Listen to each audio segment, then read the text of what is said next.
Hello to all my people, and if you're watching live, checking us out on YouTube, or listening on your favorite podcast provider, you are most definitely my people. Welcome to another episode of Botched Spots and Chair Shots.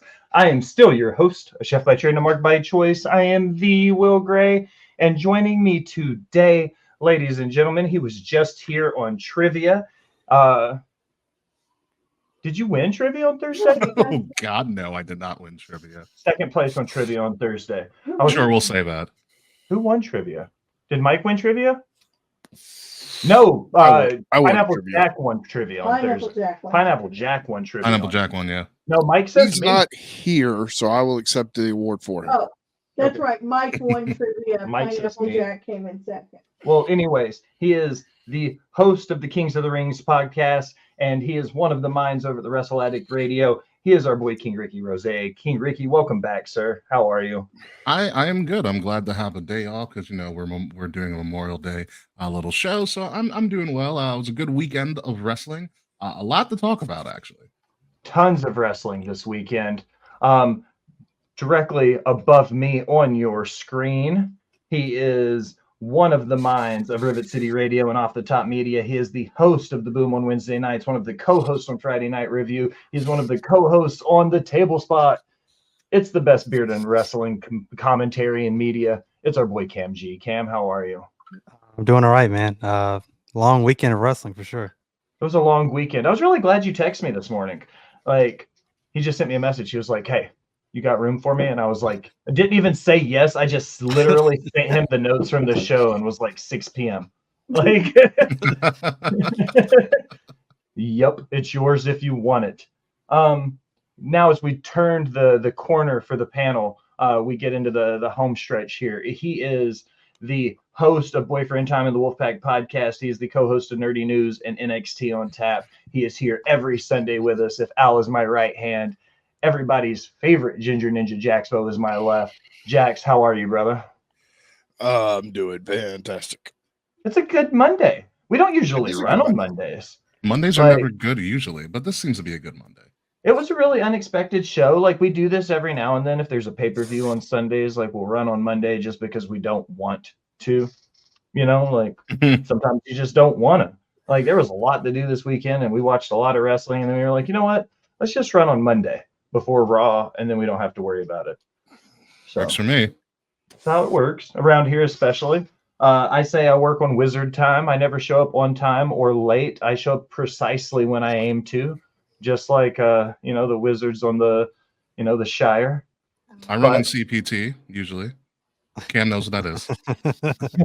Yeah, I know what that is. Finally, somebody I can relate to on this show. Jesus Christ. Right? Wow. Wow.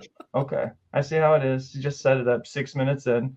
All right. We'll You're just still be invited ready. to the cookout, Will, because you're going to be one that's cooking, so it works out. That's Facts. usually it. Like, I will accept that role. You know what I mean? Because like, if not only am I invited, but they're like, yo, bro, we're gonna need you to man like the smoker and the barbecue. I'm like, that's an honor. I will accept that gladly. it's the easiest way to gain acceptance. Absolutely it is, especially for the piece, like, especially for like a melanin deficient hoe like myself. You know what I mean? Like, Yeah, that's true. You are napkin colored usually. As we get to the home stretch of it, she is perched upon the Iron Throne in the boss bitch's corner. She is the Hovid to my Beyonce, the Bonnie to my Clyde. She's the brains behind Rivet City Radio. It's the boss bitch, Al. Al, how are you? I'm good. I'm tired of these storms and tired of these damn cicadas. Dude, cicadas are everywhere. Does anybody else in the country right now have cicadas? Like, Not yet, at least. no, I wasn't sure, Cam, that far north, if you would have them. And the same thing for you, Jack's, just the opposite direction south. Yeah. I wasn't sure if you would I'm have gonna them. share. If What the hell's a cicada? Oh, Sure. You don't know what a Sure. cicada is? Sir, there's a whole story about this. It's a This is double a batch. goddamn cicada. They're terrible and they're loud. And Wait, they're does that say tough. Brentwood? Is that Brentwood, New York? Nasty little bastards. No, Oh, it's Brentwood something. Brentwood, Nashville, Tennessee. Oh, Yeah, it's one of the. Yeah. I'm They're saying it's like like, Brentwood's right down the road from me. they're like this big and they chirp real loud and Mm-hmm. they fly everywhere. Yeah. What's up, Virgo? Good to see you. Thanks for Little stopping by. locusts, basically. They hatch every 7 years, every 13 years, and every 26 years. That And is correct. These are 26 I year didn't know that. cicadas. They're the biggest and the most annoying. Not Virgo only is is that, not only is this the 26-year cicadas, there are 2 cicada classes that birthed this year. So it's Yeah. like a double. It's like 2007, and I think another one like a little bit earlier on in 2007. Both hatch at the same time, so it's a double batch of cicadas. They die really quickly. They have a party, they screw around, they have like a giant orgy for the summer, and then they leave. And then they die off. Oh, Yeah. Virgo is new to Tennessee, so I'm curious to know her take on the cicadas because there's a ton of them. Depending on where you go in the area, like covered in trees, covered in cars, you can't walk outside without them flying on you. Like tons of them. But They don't live their best life, man. yeah, just do their Same the thing. mosquitoes, so at least this summer we'll have less mosquitoes. That is true. Before we get going, I have to appease the algorithmic gods. If you're watching on youtube.com/Rivet City Radio, it is free to like, comment, subscribe, and do all the things. The same for twitch.tv/Rivet City Radio. It's all free to subscribe and stuff. Or no, on Twitch, it's not free to subscribe. That's where we'll get to Amazon and Prime and all of that. We'll talk about that later, though. If you're watching on X, we appreciate it. We've been dry humping X the last few weeks, just giving it a shot. So if you're watching on Twitter, give us a shout out. Let us know you're there. And if you're listening to us afterwards, after the fact, like the vast majority of you seem to be doing recently on Apple or Spotify, we have been ranked here recently. So we love you guys. Always remember to like and leave a 5-star review. But we're here now. We're off to the races. Ladies and gentlemen of the panel, what has you pissed off for greatness this week in the world of professional wrestling? All of you have answered this question in the past. Ricky, Cam, one of the two of you should go first, so that way we feel like, we're doing Proper the good host hosts. thing. Yeah, we're letting our guests go first. That's what we do here. So Yes. both of Equal you know what opportunity. I love it. I knew it was That's 4 what we're here minutes for. later. We didn't even make it. You didn't even double the time, Ricky. We got 3 shows together this week, apparently. I know. So You're coming on my show tomorrow. It's gonna be great. I guess I'll go first. Jesus. You said like we answered this before, and I'm like, what the hell is it supposed to mean? It's like whatever just has me pissed off for greatness, the good or the bad. I'll take one from both show, or a couple from both shows. The big thing for me taken away from, I guess, King and Queen of the Ring, talk about Queen Nia. Perfect for her. As soon as she made the finals, I'm like, this bitch is going to be an absolute menace with that crown. She What's up, Devin? Oh, you just put the one in there. Yeah, no, she got the crown. She took the knee to Triple H being the King of Kings, which I thought was like a poetic gesture in of itself. Had her emotional moment. As soon as Kayla got into the ring, she's like, bitch, get out of my face. I was like, perfect, let's go. Like, let's go, Nia. Like, bring back the character, be the most annoying person in all of wrestling with that crown on SmackDown until SummerSlam when Bayley beats her. So I honestly think that she will beat Bayley. if she does, honestly, let's do it. Let's do it. I wouldn't be mad if she dethroned Bayley. The last time she was champion, they tried to make her a face, and that was a disaster and a half. Story was great. She just couldn't hold it. She's naturally a heel. So that's King of the Ring. Double or Nothing. Overall, very good show. I could go on and on about Mercedes winning because I'm a giant Mercedes mark. Everybody knows that. So I'll say very, very good match. I'll say that there. The thing that kind of gets me, I was thinking about this when I was out today. The return of MJF. Now, it is great because I was like, oh, he's back. But I looked at him, I was like, all right, dude, I know you're from Long Island. I'm also from Long Island. But the amount of spray tan you put on is appalling to me. You look like 2002 Triple H coming back from the Garden. You have a tattoo that reminds you of those crazy fans that put the tattoo of their team winning like the World Championship, the Super Bowl, the beginning of a season, And then he made the Vince comments. And I was like, I know you've been out, but you haven't been out for this long. I don't need no New Japan. I don't need no Vince McMahon. MJF made MJF. I was like, I know, but the kicker of it all, and I go on and on about MJF, like, I loved your return. You probably, if if the booking went a different way, he should have been the fourth member of Team AEW. That would have been poetic for me. I get why they didn't do it. I totally forgot MJF and Adam Cole were a thing, but the kicker for me, have you seen his T-shirt on AEW shop? Yeah, the Wolf of Wrestling T-shirt. Yeah, I'm sorry, but what in the Times New Roman was that bullshit? Okay, you had 5 months. You have no artists that can do anything, regardless of the fact that there's already an indie wrestler named Stephen Wolf who is known as the Wolf of Wrestling. Well, that's the same thing that WWE did with the Yeet stuff, where they had to buy the rights off of or wait for an indie wrestler to let his lapse first. Like, Yeah. It'll be the same thing. AEW will just buy the rights, or they'll sign him to a contract and take them from him, because Tony Khan's a carny, just like the rest of us. Mm-hmm. Tony Khan also has to stop convincing himself during his press conferences, and that's another thing. But that was that was the other thing.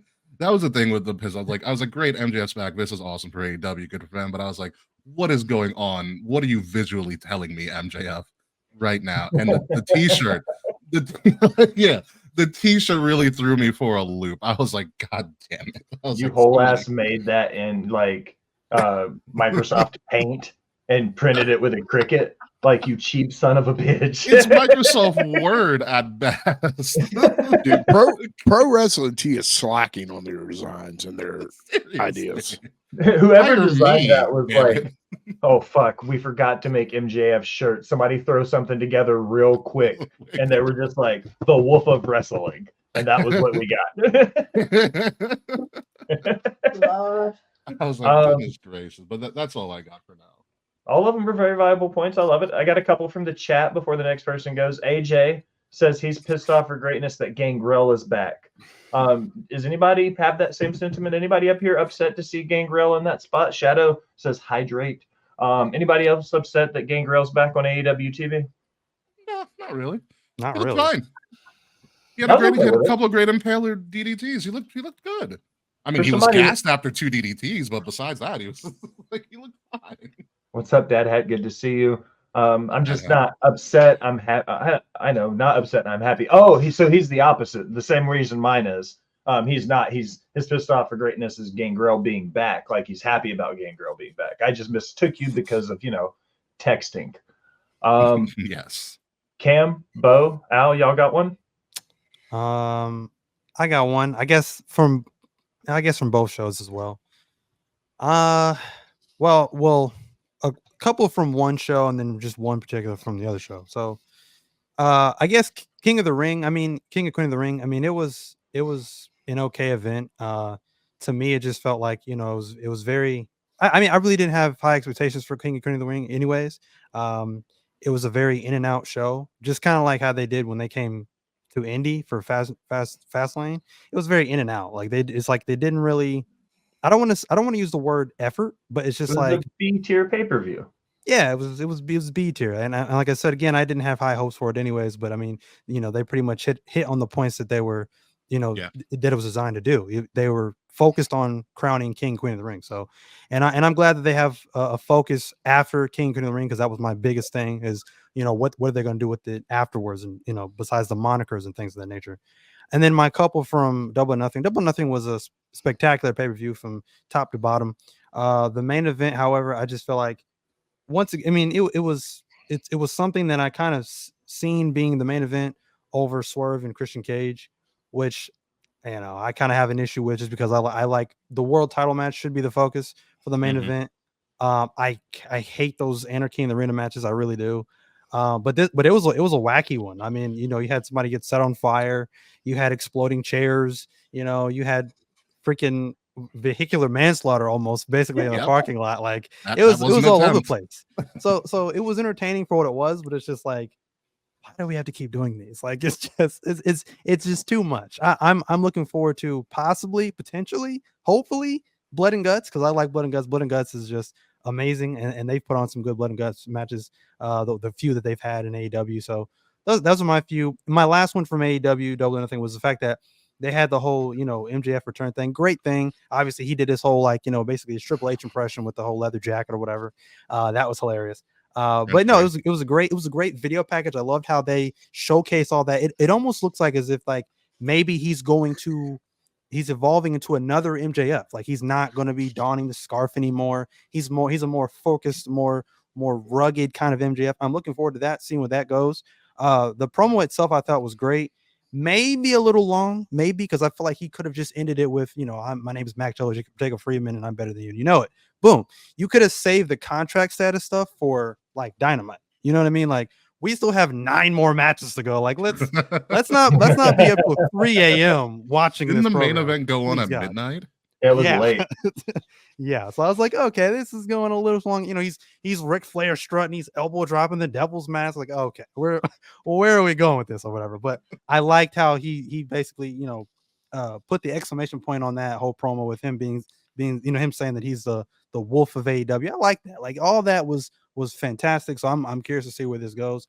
I'm hoping that it doesn't result in him versus Swerve yet, because Swerve only has 1 defense and it's very early in his title run thus far. So maybe that's not the move just yet, but yeah, we'll see. Other than that though, those are my gripes from the weekend.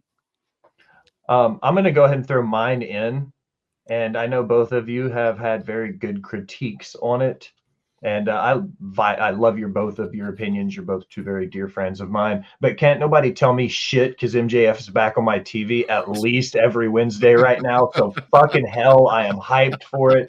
The video package of him walking through the mansion and then going in, and you see the suit and the scarf, and he picks up the ring and the dog collar and all the little pieces of MJF through his career. So Cam is 1,000% right.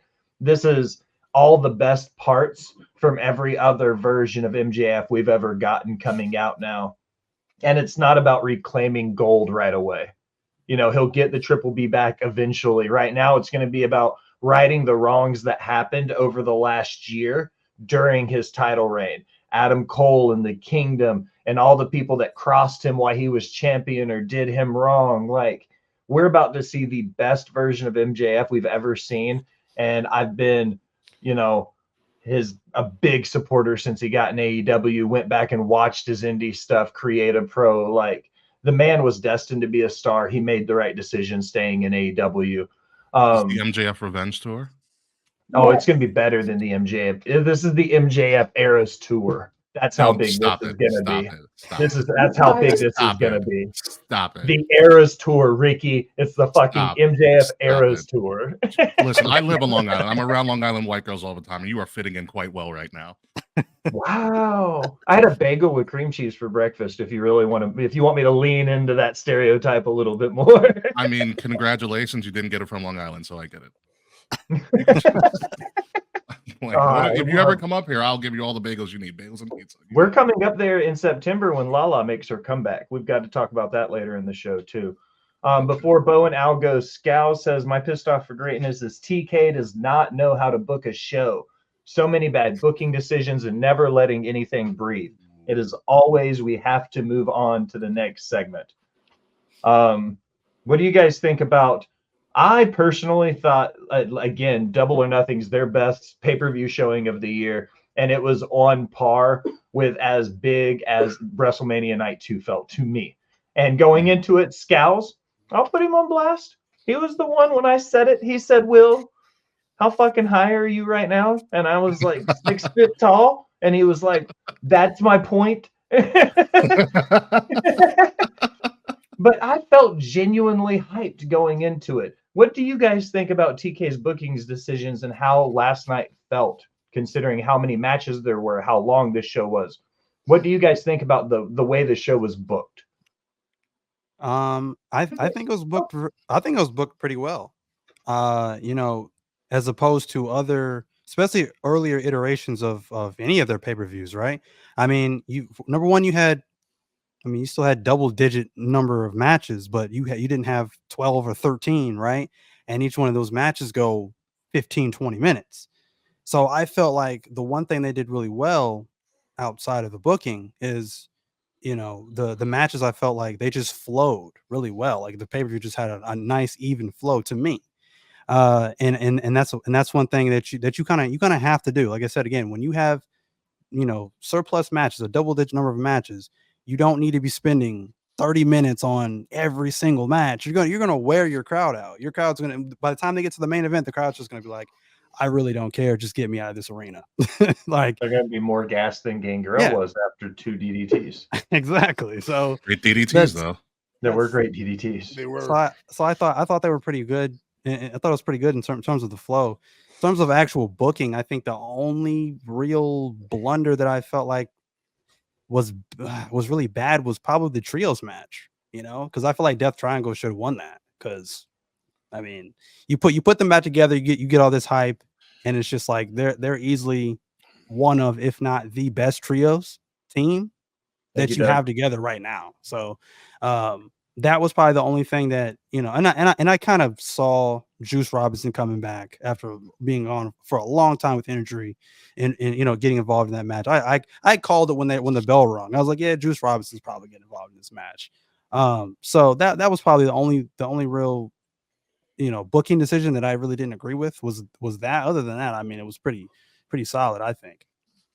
I will say this. I saw this on Twitter because I refuse to call it X as Elon's a psychopath. But somebody compared Juice Robinson to the honeycomb mascot, and I can't unsee it. God. As soon as you said it, I saw it in my head. It's a little like, yeah, I know exactly who you're What a talking crazy about. little troll. Yeah. Yeah. For Yep. me, I was in contact with one of my co-hosts, Kayfabe K.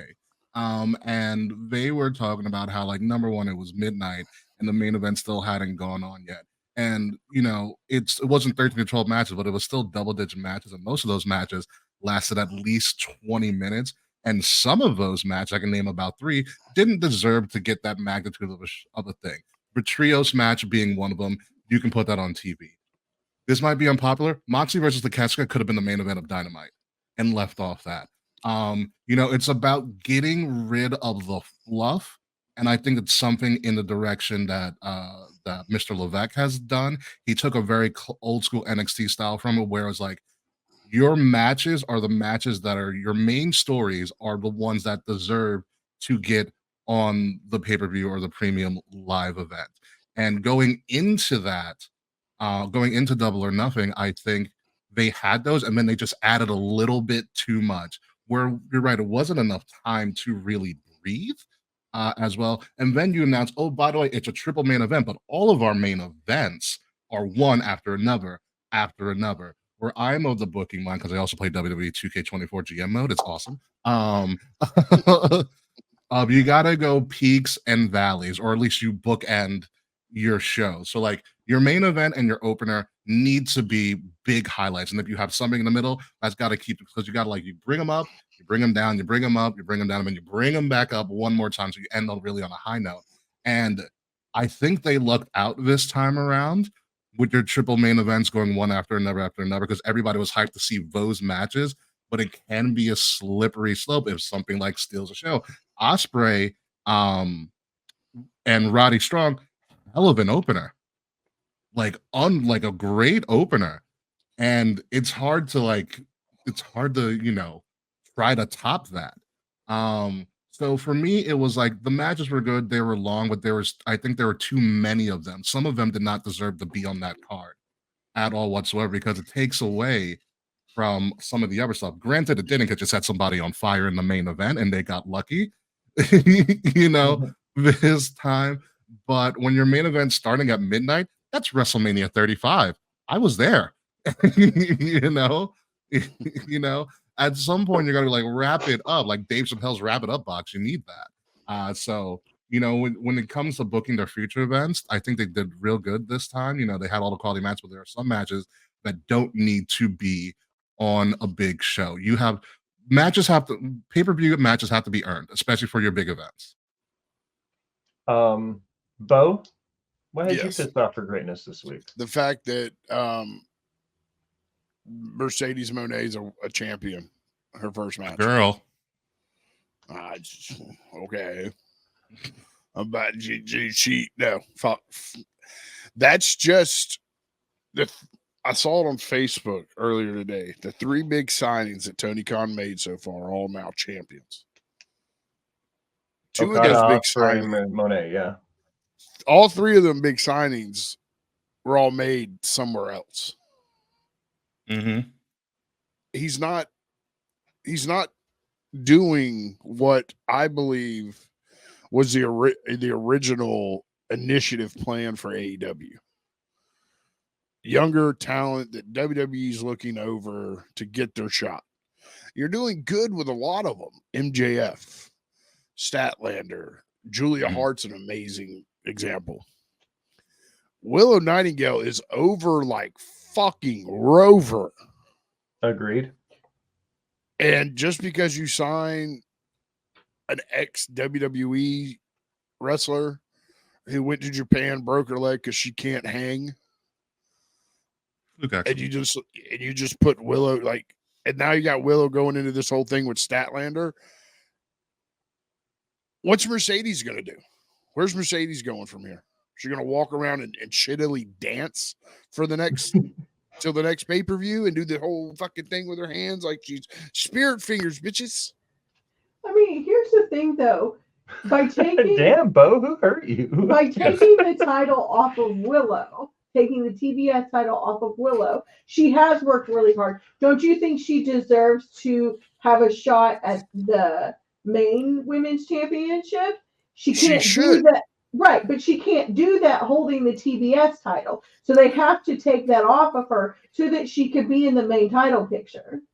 But they're not going to put her in the main title picture because now they've got her into this whole But you don't know if they're going to maybe put that, like, Statlander could fuck with her in that storyline of trying to get at Toni Storm. Like, it can be a two-pronged story. Like, she can still be going after Toni Storm for the main title and also have Statlander fucking her up the whole time. Yeah, I don't like the fact that you gave the belt to Willow just to get the match for her and Mercedes. But this is completing the story that her and Mercedes started in New Japan. It is, but you could have done it without a title. You could have just done it out of respect to that I beat you already. You have to beat me now.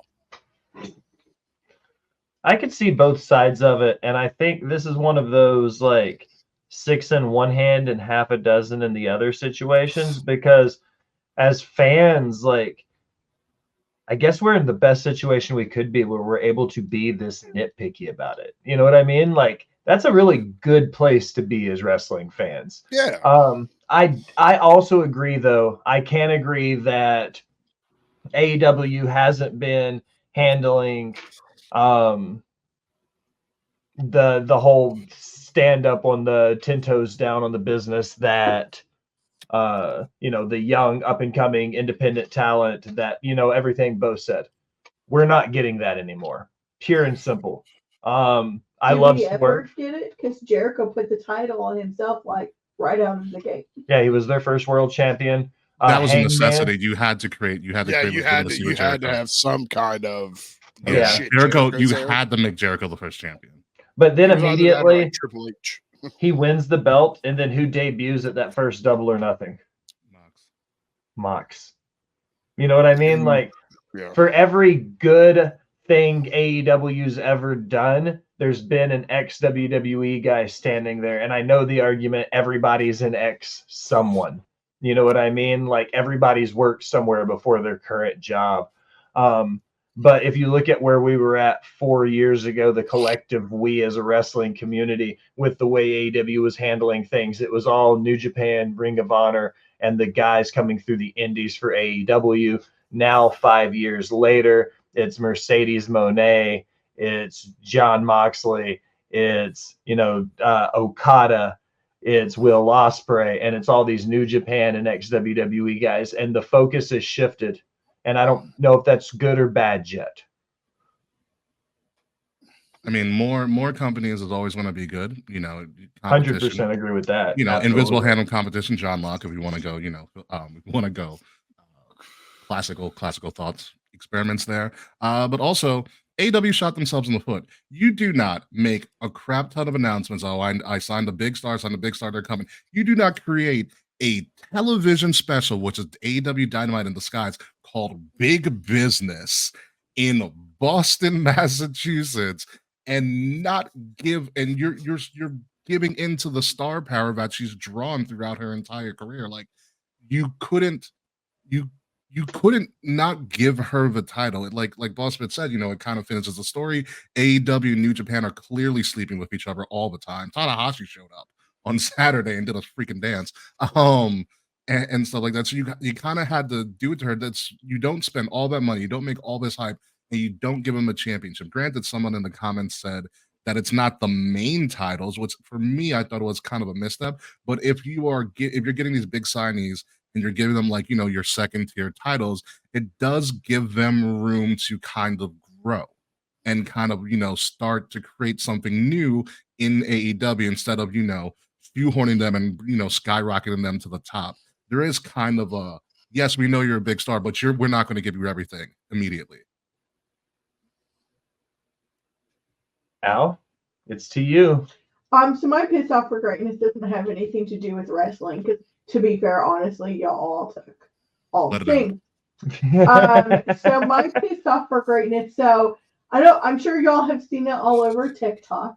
But Northwest got cast as Simba in The Lion King at the Hollywood Bowl, and there are people bitching about it on TikTok.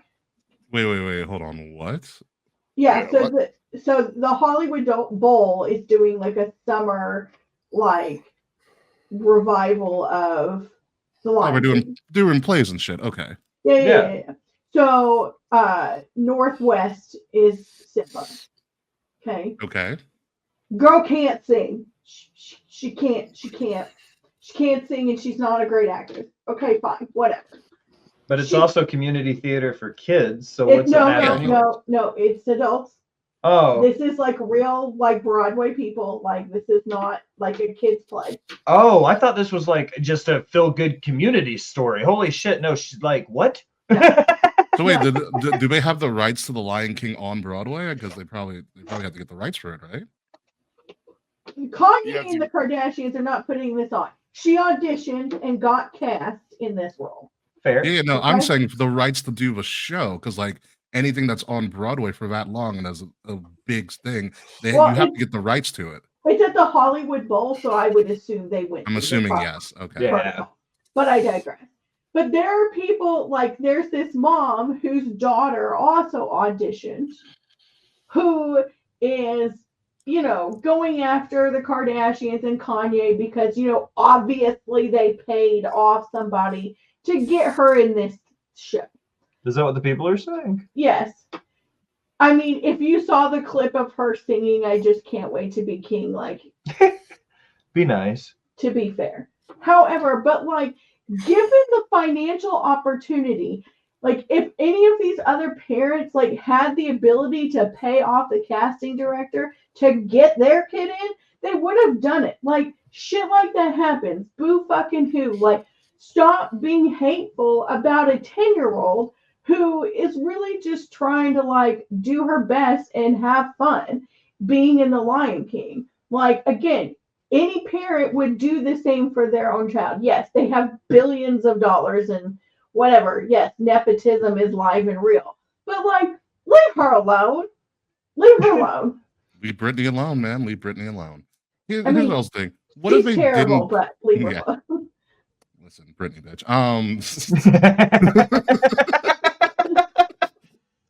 I saw the first match of King and Queen of the Ring. I know the influence Becky and Liv were going for. It is highly possible, and this is just an alternative thought here. It's highly possible they weren't even paid off at all. It's highly possible the casting director said, "You're the daughter, and you're the daughter of who? Oh, I'm gonna make money off of you." Because everything goes back to money. They can make a splash, and people will watch the support and hate watch it as well. Yeah, no matter what, that money's going back into the pockets of the casting director and everybody in that show. Sometimes it's not about talent. Sometimes it's who can draw. Maybe the casting director's tone deaf. That could be also a problem as well. Yeah. Maybe he just had headphones on. He's like, I'm not listening. Yeah. And she may have done really well in her audition and just botched it opening night. Again, she's 10. She's performing in front of 60,000 people at the Hollywood Bowl. Like, I mean, it's a big deal. It's her first time, like, really on stage, like, without her dad. So, you know, like, Positive. she was probably nervous. Her outfit is definitely designed by Kanye, her costume. Oh, Jesus Christ. It's Oh boy. Well, do yourself a favor and look up her costume. I don't know. Because it is. She is not a lion. That is not a lion costume. Like she's wearing. Costume designers for these productions. Yeezy's lion costumes coming soon. Everyone else is in like the traditional like Broadway like costumes. Yeah. What's her name? Northwest, like the direction. all right. While Bo pulls that up, we're gonna keep the train rolling though. Wow. All right, Bo, screen share it. Yeah, Screen please, share it, Bo. please. Screen share it. Hold on. You gotta Let me show look. us The most now. jovial he's been all show. For real. We got Bo worked up now. Yeah. Look at this shit. Oh, let's see this. It won't let me click her for some No, stupid I can reason. see it. She's wearing shorts.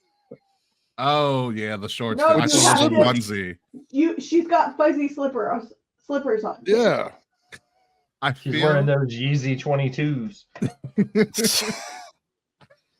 Yeah, Like- that's But again, everyone else is in like the traditional like costumes from the Broadway play. And okay. Maybe they did pay off the casting director because no one in the she also may not have been. She may not have been comfortable wearing the other costume because it is like not a whole lot. It's a short skirt and it's sleeveless. And she herself is like very conservative. She likes to be fully covered up. So she was like, "Hey, yo, Dad, go drop Hook it something real up." quick." Yeah. Like she kills first, Dad, and draw this she up. wears baggy t-shirts and like chains and jeans and stuff. Like that's more her style. She's straight up wearing a starter zip up hoodie with some Champion shorts, some Walmart Lion King slippers, and what looks to be the bath mat that came out of my aunt's house. What the fuck? They do look like house clothes. I will tell you that. Like, why'd you bring her house slippers out? Wow. Right. There's absolutely no segue from Northwest to match of the week, guys. So I'm here we are. I don't even know how to do that. There's no